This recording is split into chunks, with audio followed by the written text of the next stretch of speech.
በስመ አብ ወወልድ ወመንፈስ ቅዱስ አሐዱ አምላክ አንድ አምላክ በሆነ በአብ በወልድ ወመንፈስ ቅዱስ ስም ነሐሴ 15 ቀን በዚህች ቀን የመኮንን ርባኖስ ልጅ ቅድስት ክርስቲና በሰማዕትነት አረፈች። አባቷ ጣዖታትን የሚያመልክ ነው። እርሷም አባቷ እንዳስተማራት ታጥናቸው ታመልካቸው ነበር። በአንዲት ቀንም አስባ ተመራመረች።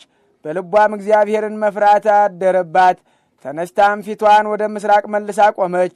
የምትጓዝበትንም የሕይወት መንገድ ይመራት ዘንድ ጸለየች።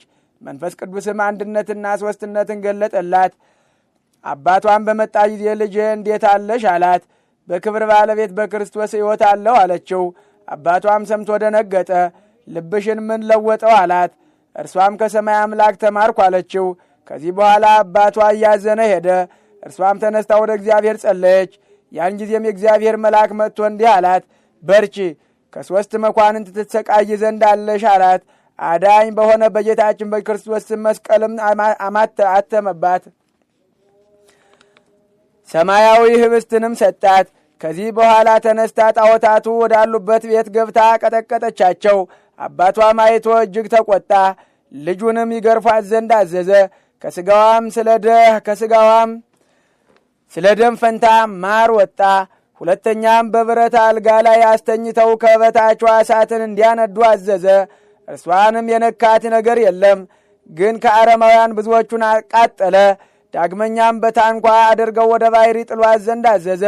በጸለየችም ጊዜ የክብር ባለቤት ጌታችን ኢየሱስ ክርስቶስ ከመላእክት ጋር መጥቶ ራሱ አጠመቃት።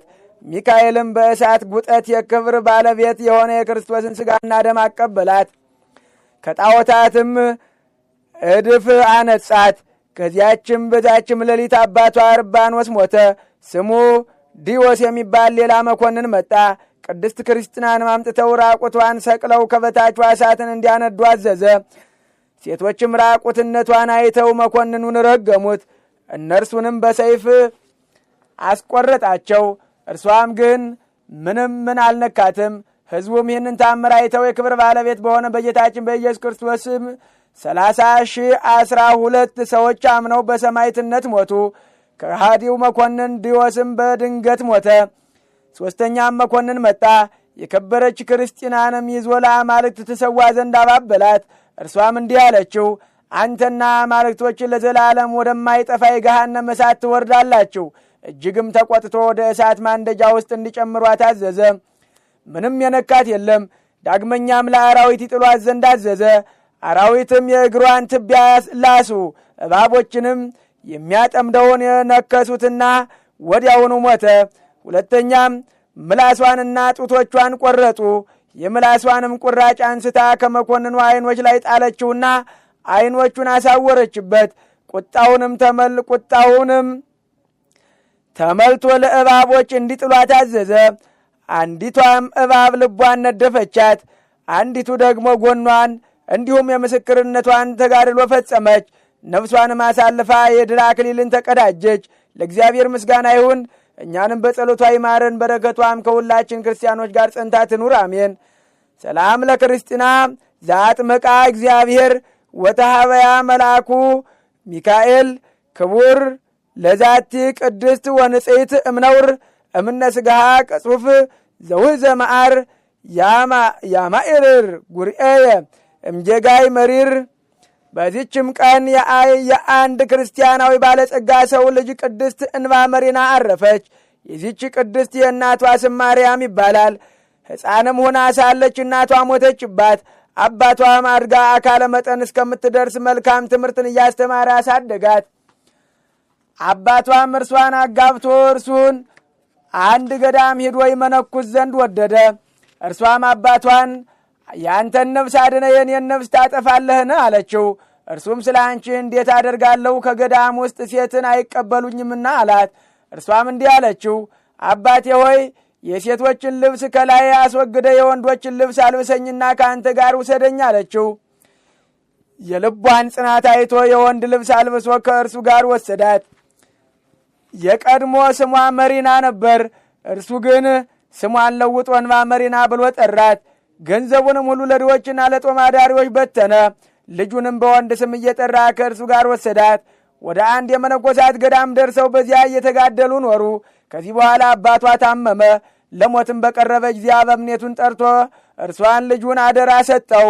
ስለ ገዳም አገልግሎት ከገዳም እንዳትወጣም። ከዚያ በኋላ አረፈና ቀበሩት።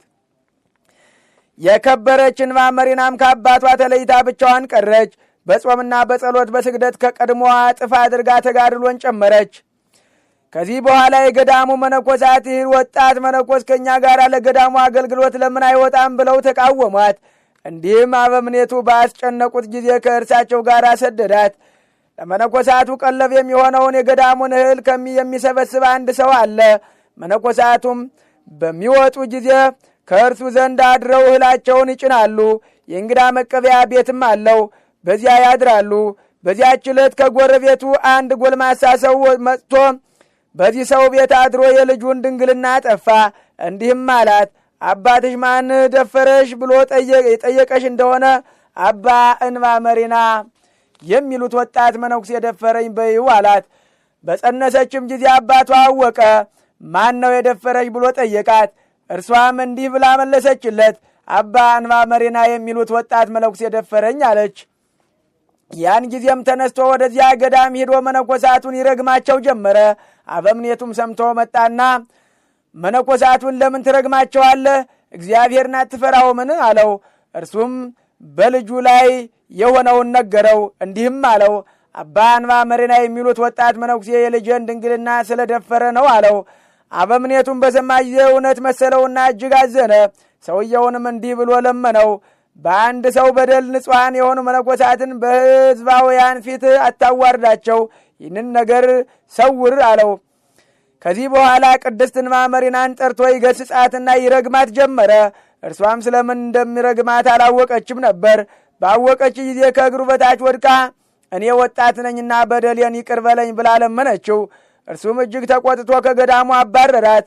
እርሷም ከገዳም ውጭ ሆና እየተጋደለች ኖረች። ያችም ልጅ በወለደች ጊዜ የልጅቷ አባት ሕፃኑን አምጥቶ ለቅድስት እንባ መሪና ሰጣት። እርሷም እግዚአብሔርን እያመሰገነች ተቀበለችው። በላሞችና በበጎች ጠባቂዎች ዘንድ ለሕፃኑ ወተትን እየለመነች መዝወርን ጀመረች።